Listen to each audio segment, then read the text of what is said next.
Hello and welcome to Wake Up with Dr. Cheryl. Wealth is the ability to fully experience life by Henry David Thoreau. I like to share something funny. A blonde is speaking to her psychiatrist. I'm on the road a lot and my clients are complaining that they can never reach me. The doctor, don't you have a phone in your car? The blonde says, that was a little too expensive, so I did the next best thing. I put a mailbox in my car. Doctor says, how's that working? The blonde says, actually, I haven't gotten any letters yet. And why do you think that is? The doctor says. The blonde says, I'll figure it's because when I'm driving around, my zip code keeps changing. Okay. I would like to remind us with the four agreements by Don Miguel Ruiz. Be impeccable with your word. Speak with integrity. Say only what you mean. Avoid using the word to speak against yourself or to gossip about others. Use the power of your word in the direction of truth and love. Don't take anything personally. Nothing others do is because of you. What others say and do is a production of their own dream. When you are immune to the opinions and actions of others, you won't be a victim to needless suffering. Don't make assumptions. Find the courage to ask questions and to express what you really want. Communicate with others as clearly as you can to avoid misunderstandings, sadness, and drama. With just this one agreement, you can completely transform your life.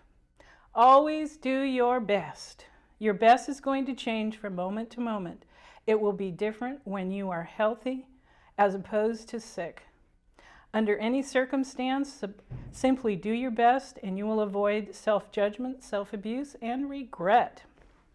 Our special guest this evening is Michael Pritchard, and returning for the second time. This is the first segment of a two-part discussion with Michael.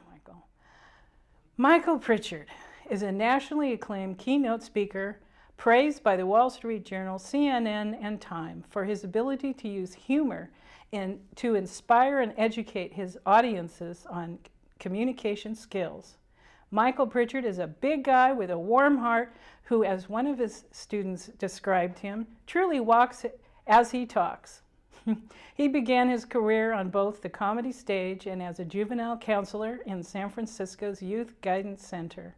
Michael's offers from Hollywood rolled in, including a guest appearance on an Emmy Award-winning episode of Taxi. His sensational stand-up comedy billed him with Robin Williams, Jerry Seinfeld, Dana Carvey, Whoopi Goldberg playing venues as Caesars, and the Comedy Store, the Universal Amphitheater, and opening for such names as Diana Ross, The Grateful Dead, Kenny Rogers, Mike McDonald, and Boz Scaggs. Whew! Michael rejected offers from Hollywood to focus on using his comic talents for inspiring youth and adults. Drawing from his counseling background, Michael began using his humor to inspire, teach communication skills, anger management, diversity, conflict resolution, and overcoming burnout and stress. For his work in promoting nonviolence with youth, Dr. Michael Pritchard was awarded an honorary doctorate in humane letters from Hartwick University and winning a 2001 Lewis Hines Award for Service to Children and Youth, Certificate of Appreciation, and the 2002 Marin County Foundation's Burl Buck Fund Award for Achievement in Promoting Nonviolence. As a result of his work, Michael has been featured on CNN, BC's Today Show, The Tonight Show, CBS Morning, Time Magazine, and People Magazine. Michael has too many awards and honors to mention all of them. His 7 educational series for PBS and distribution has been seen by millions and focuses on youth guidance in the areas of violence prevention. The Power of Choice, You Can Choose, Big Changes, Big Choices. Robin Williams in Time magazine said, if Mother Teresa had had a child with Jesse Ventura, it would be Michael Pritchard. Michael is also featured in the Happy movie. Michael is a wonderful example of wealth in his approach to humanity. He didn't compromise his integrity. Welcome, Michael. Thank you, for your Cheryl. second time. This Thank is you. wonderful. It's my been honor. a year and a half, I Believe me. guess. Yes, but, yeah, year but and a half. you know, welcome back. You look thank great. you. Thank you. I feel good. And I read your stuff on Facebook almost every day. Well, try to be positive. You know, I call it optimistic, M-Y-S-T-I-C. Try to be a person of optimistic tenure, because there's a mysticism. Aeschylus said, with every drop of pain on the human heart, wisdom grows. Yes, And if I think, they choose. Yeah, well, that's the point. I mean, I think back, Cesar Chavez said there's two forces in the world, the force that pushes people down or the force that helps rise people up. Choose. Yes. And when I try to tell the kids, you know, I just did a TED Talk down in Summit Charter School. It was great. And the kids were wonderful. And where's that? That's in Redwood City. Oh, okay. And it was kids running it, which is, I loved. I loved that the kids had chosen the people to come and speak, and I was one of them. But, you know, I was trying to tell them there's a moral compass in each of us that needs to happen. Dr. King's line was that there'll come a time in your life when you can do the right thing or look the other way. If you look the other way, you're already dead. Yeah. You'll go on living, you'll go on breathing, you'll exist to the end of your days, never knowing what you were here to do, what you could have become. Making a difference. And what you could have accomplished. Yes. Yeah. Yes. Yeah. And I think that's it. You know, and I think finding that moral compass is important for our kids, and not, we got to get them up off those screens. Well, it's, yeah, oh my God, all of them, oh my goodness. But, you know, finding a purpose. Right. When you can find your purpose, then you're set free, because you're, like what I'm doing. Right. It's like I finally got it like 7 years ago or so. This Sure. is, you know, and this is evolved, but it's like, then there's no stopping, you Right. know, in educating yourself and becoming more of what your purpose and your passion is. Yeah. And then you have a purpose for living. Right. That passion is that is the beating soul fuel. Yes, Right. yes. Yeah, Happy, happy, joy, joy. Well, you know, I always tell the kids, you know, I don't laugh because I'm happy because I laugh. And that's the key. Sometimes laughter, just letting go, it's a freedom. You know, the world is hard, it's tough. And it's getting harder. Yeah. I'm really trying to stay and not say that. No, but I understand. But I look at the kids today, and oh my gosh, you know, it breaks my heart on some levels, because not that they're not productive, but it's anti-productive too, and what is, you know, evolving. Here's what they told me, and this was great research for anybody in the high-tech industry that wants to understand why they do what they do. When I sit and listen, I hear answers. One of the answers, I said, why do you guys obsess and stare into these screens? And they said, we like to edit who's talking to us. We like to be in control of the cruelty of it. We don't like, we can dismiss people that are inappropriate. We're in control of our emotional wellness on that screen, but not in conversation. And I went, wow. Yeah. That tells you the level of toxic sarcasm. There's a fascinating study today, and it's on MedFast.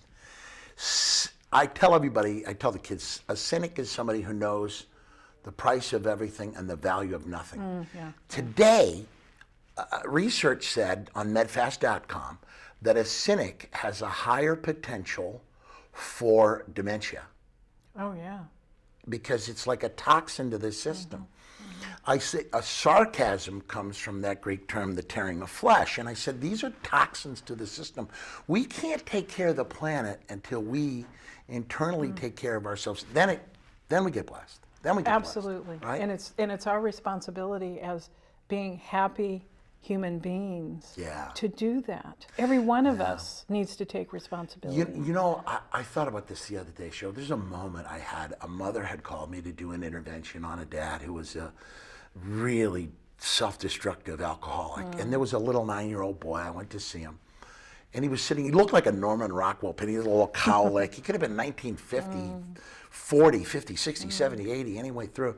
And when I walked up to him and he goes, please, Mr. Mike, help me with my dad. I love my dad, please. I went, oh man. 9-year-old kids. So Wow. in all my years of doing interventions, 30 some, I've never had one sentence get a person to go to to detox or rehab. Not ever. And we went in, and the dad was rather hammered, and I was waking him up and said, "We got to go. It's time to go, brother. Yeah. It's time to go. You're hurting your family. You're hurting yourself."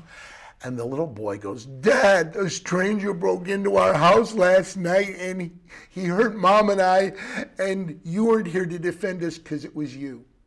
Oh, wow. Oh, that just gave me goosebumps. He looked my over God. at me and goes, "Let's go." Oh, wow. I never said a word. No, you didn't have No, I to. didn't have to. I didn't say anything on the way out. And I think that when we pay attention and we help a child's heart, right? Because children are in need of somebody being there for them, for their family, and their family wellness. I as illness, Yes. we as wellness, right? You know, so taking care of that. And then, you know, the more we teach young people to be socially, emotionally intelligent about these things, how to intervene, confront, and lighten self-destructive behaviors, cutting, inappropriate, you know, pornography usage, Right.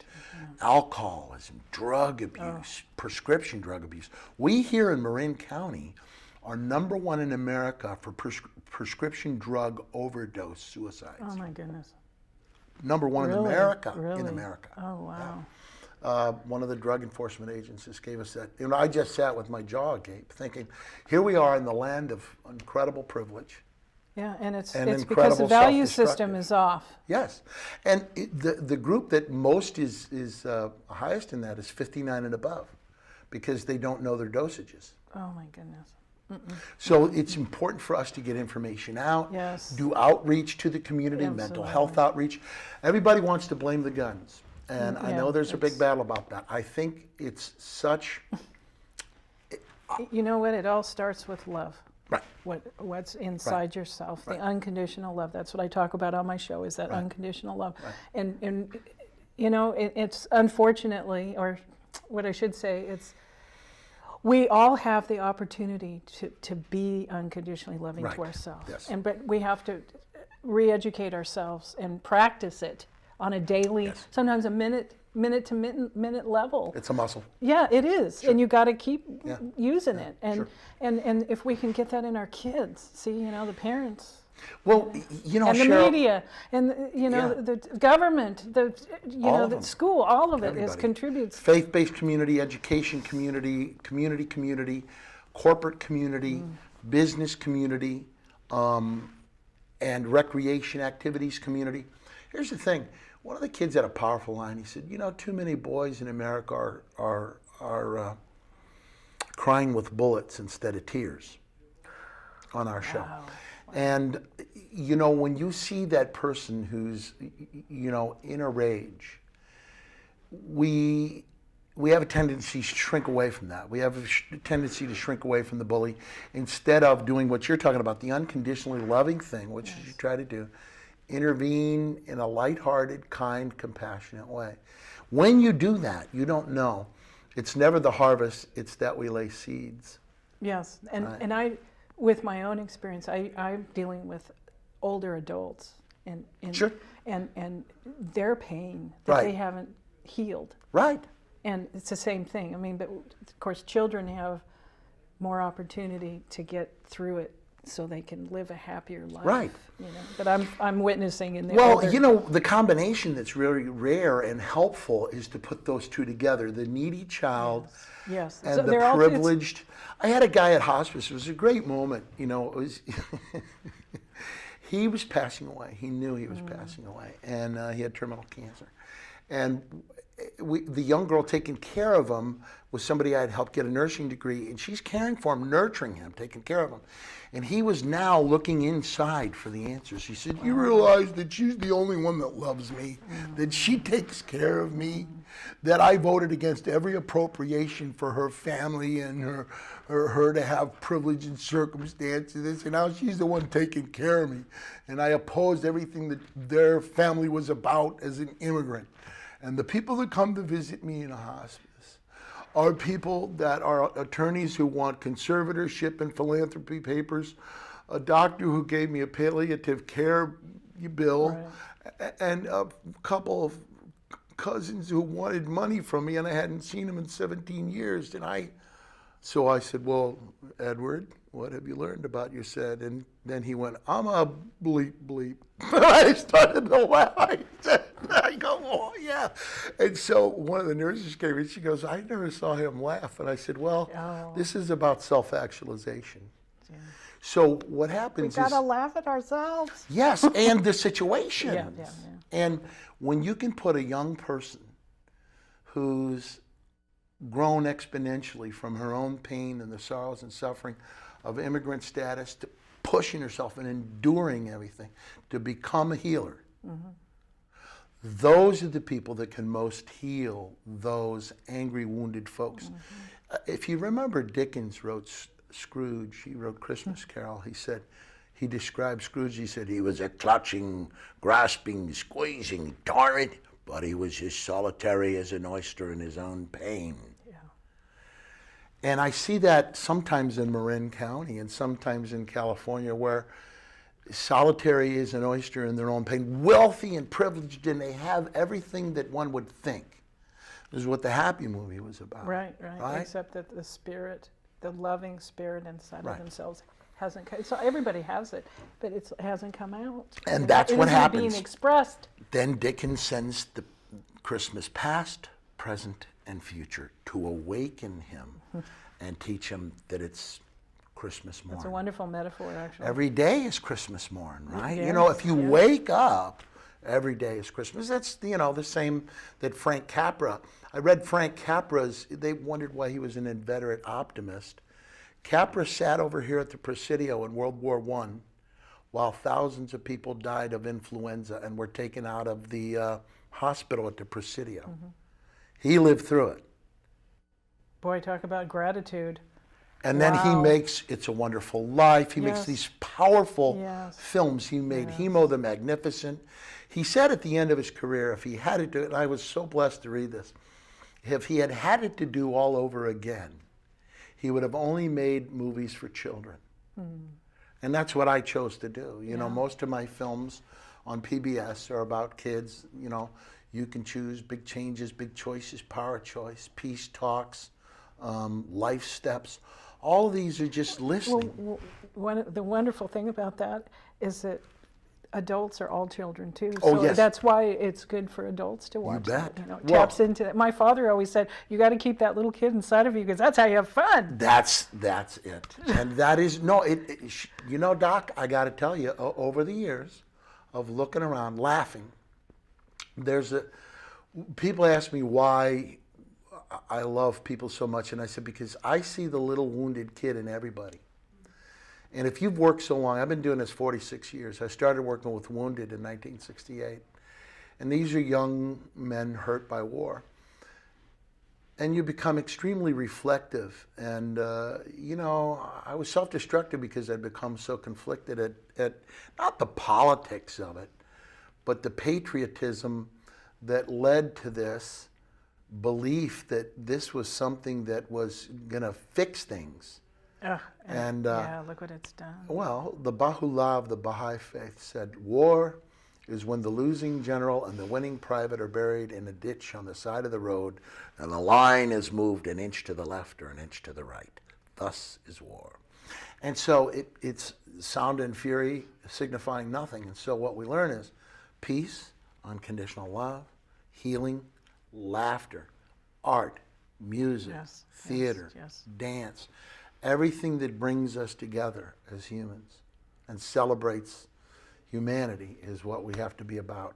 And I was laughing about this the other day, and I know you're right on my wavelength. That frequency that we're on is all we can do is try to offer the outreach, because we could stand and argue about gun control.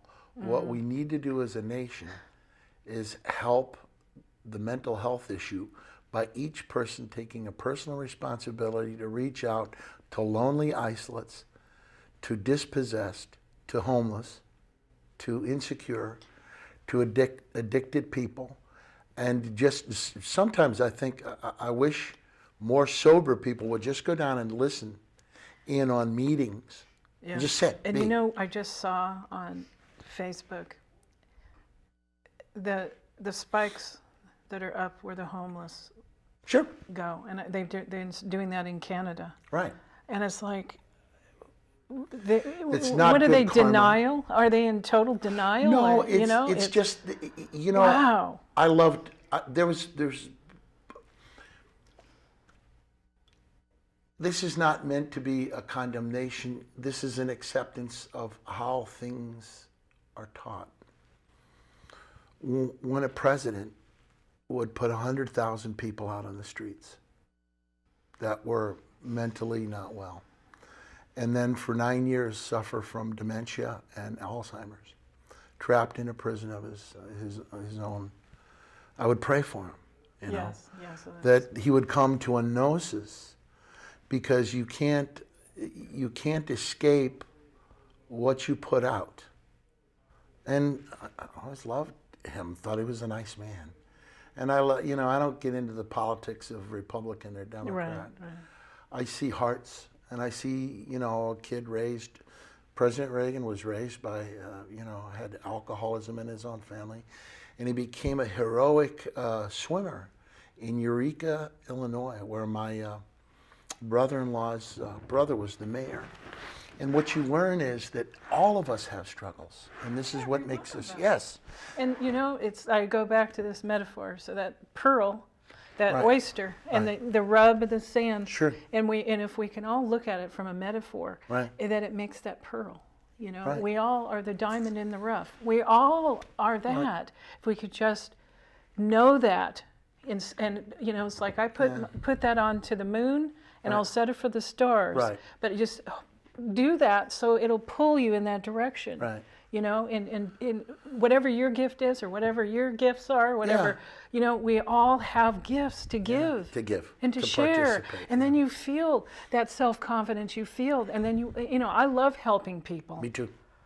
And that's what life is about, because it comes right back to you no matter what. Yeah, my son, who's a doctor, he learned that, as he traveled. He's been to Nicaragua 3 times with Doctors Without Borders, and he's been with Naturopathic Doctors International helping. And my friend Dr. Tabitha Parker is now down working for the UN and trying to help express to people, if we would export as much medicine as we do war stuff, Oh my gosh. and export the healers. Yeah. There you go. Right? There you go. Train, build ships, the Mercy and the Hope, more of those. Only the new type, where we can bring hospitals. We can save the world a heavy amount of Oh my goodness. turmoil and pain and suffering, and mothers losing their children. And so I think that, this all sounds woo-woo, and it's like, but, I've been on these streets. I know what violence is very well after years of probation parole. And I'm fearless in defending people from the dark sadness and sickness that is out there. But one must be a realist, Right. And I think, but the other thing is that's really powerful, that's not woo-woo, but it has everything to do with the idea of being a person of defending humanity, is that connection to the greater good. Like I tell the little kids, and this is how you know it works out. One of my friends, she was Miss Nancy, taught me to teach children that the good you do, Ruby Peterson, the good you do will come back to you, but the bad you do will be sad for you, but the good you do will come back to you. Yes. And so I've been teaching that to kids for years, and I saw a couple of kids I hadn't seen in years, and they're both firemen. They go, "Hey, Mr. Pritchard, the good you do will come back to you." I'm gonna go, they were listening. Touche away. Here you Would have go. ever known they were going to pay attention. Yeah, and that's the 5-year-old laying seeds and not thinking about the harvest, because the seeds, they grow. And being grateful. Yeah. That's to me, attitude that's of gratitude. Yeah. That's the most important, besides, of course, having that alignment with your higher God, self, universe, whatever you want to call it. That's Getting the kids calm. I call it, you like this, Doc, I call it gotcalm.calm and thankful and tranquil. So early in the morning, 5 minutes, just quietly, and it's not religion, it's not Hinduism. It's just okay. It's like not what's really okay. Here's what it is. Here's what it is out there, folks who are fearful, and fear is the little dark room where negatives are developed. Here's what it is: getting people calm in the morning and in the afternoon, and it helps our children because they find peace. Yes, and then when you have that, and you practice that, then Right. when all the storms come about, Yes. you can still stay peaceful. Yes. You don't go crazy. Yeah, I'm with you. I'm with You you. know, And I mean, it takes practice. well, the thing I taught kids for years, is when things are crazy, be calm, and when things are calm, Be crazy. Yeah, have fun. Creatively crazy. Yeah, well, that's what it's about. that's exactly right. I like to get on the elevators and just have lots of fun and just start asking questions. Elevators. Hi, do I know all of you?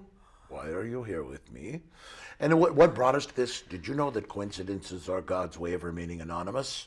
And you have fun. They're always laughing. Right? Everybody meets. There's a in the Happy movie. There's a guy who wrote the book Flow. I have to share with you. I get in flow all day long. I do. I get on a frequency. I'm laughing. People laughing, enjoying it, and I don't let people disturb my day. I always love that line by the kindergartner. Don't let their bad day be your bad day, or your bad day be their bad day. Don't play angry tag with people. I love it. Angry tag. Angry yeah, tag. Well, yeah. we do that. It's a virus. Yeah. Let me do my Richard Nixon for you. You ready for Richard Nixon?